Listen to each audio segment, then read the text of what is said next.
Welcome back to Tsem Rinpoche's Paranormal Zone. Yes, guess who? It's me, Lee Kim, and I will be your host.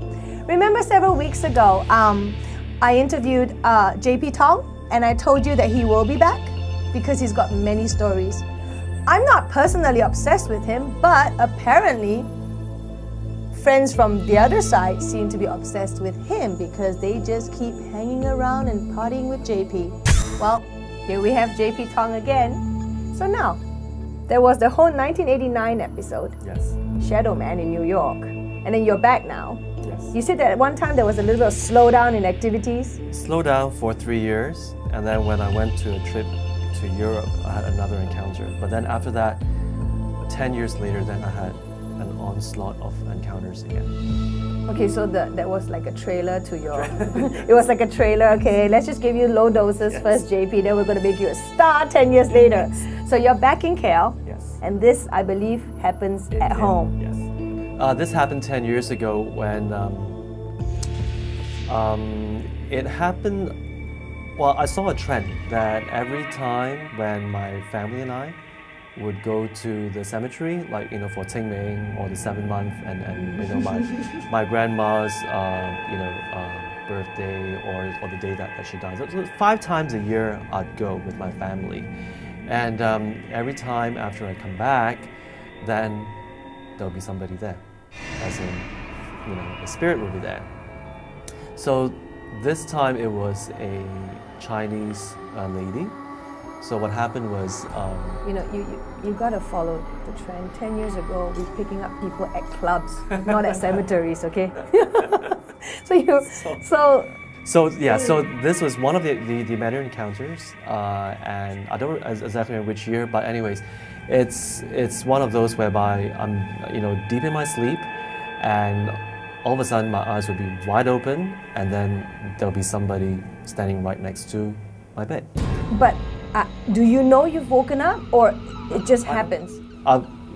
It just happens, whereby I'll be in deep sleep, and then my eyes just opens like that, and then I'll be looking around because I know that's a signal that there's something there. It's like just in the movies, how suddenly ding, ding, ding, ding, ding, ding, ding. Okay, sorry, that was Jaws.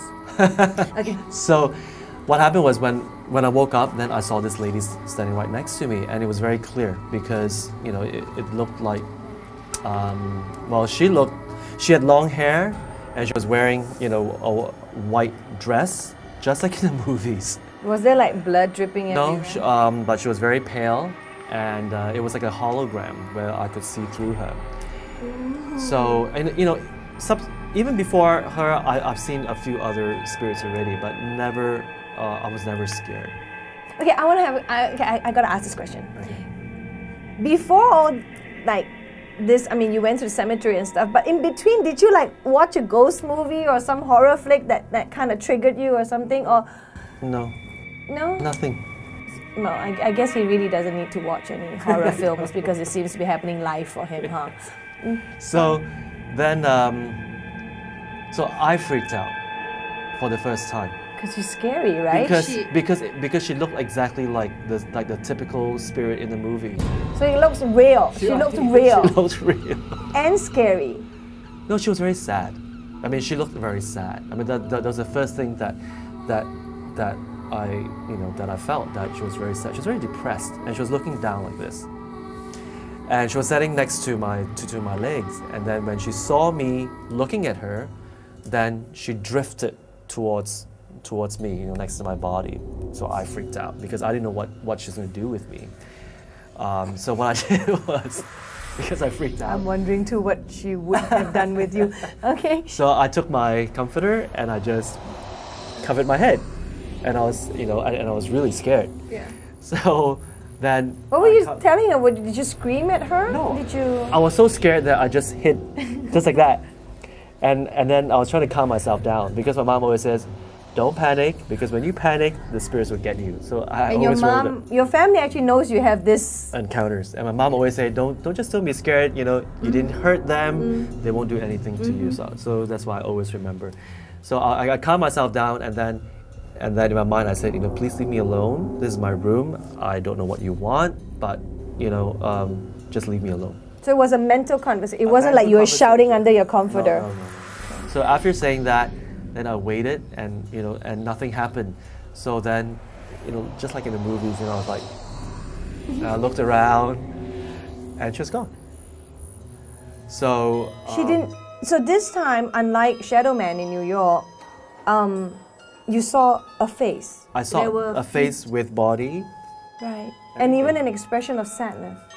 Yeah, very, very clearly. But it's just that, it was like a hologram. I couldn't see the legs. Yeah, she was like hovering. Yeah. Just like and when she came near, did you like feel a brush or something? No. Immediately, I just covered my head already. You didn't, she didn't like? No. No. Did she come back? No. None of my encounters actually come back. It was just like a passing thing. So what are you in? A ghost airport?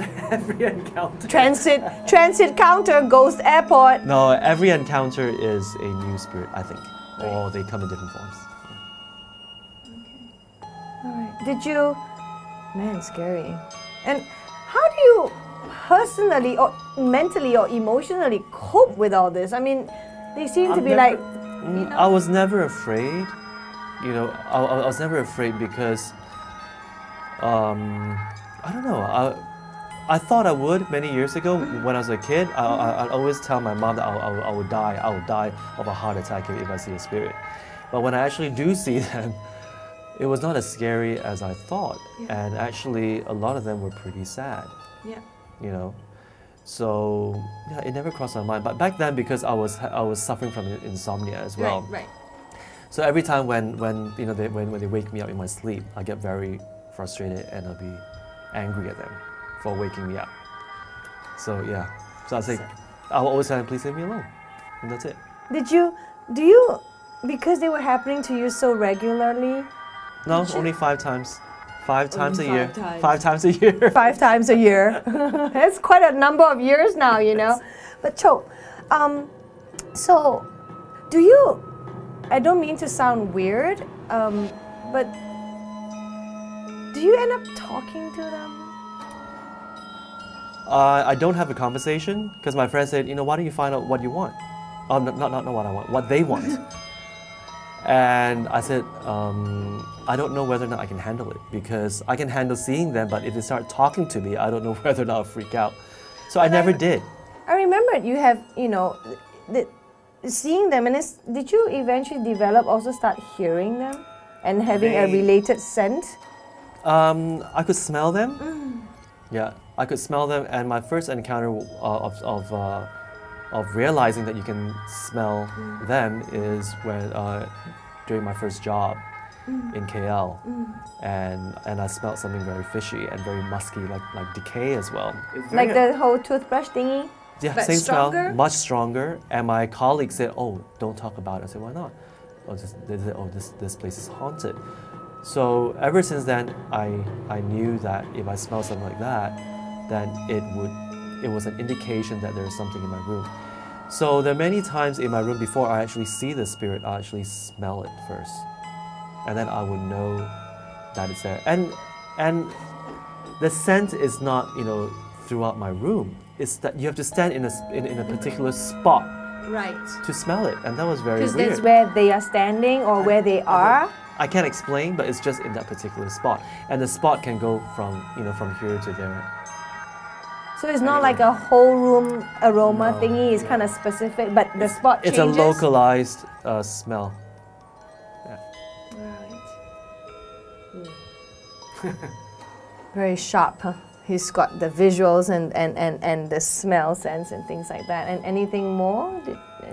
As time went on, did you? More then I sense them coming, and I always question myself because I'm quite cynical in a way that I don't want to talk about it, and I don't want to make people think that I'm off. But you are. No, but you mean you never spoke to anybody or never went to get help? No, I just told my mom because my mom, is also quite sensitive, and I asked her, did you see anything? Because I saw that last night. Right. And she said no, and she will always blame that blame me with my dark curtains that I have in my room. That your room is too dark. You got to air it out and have more sunlight come in. So because it's dark, then you attract all these spirits. I was like, okay. So every day I would air my room, open up my curtains, but it didn't help. And she would ask my aunt, to go to her Taoist temple to get a blessed handkerchief from a deity.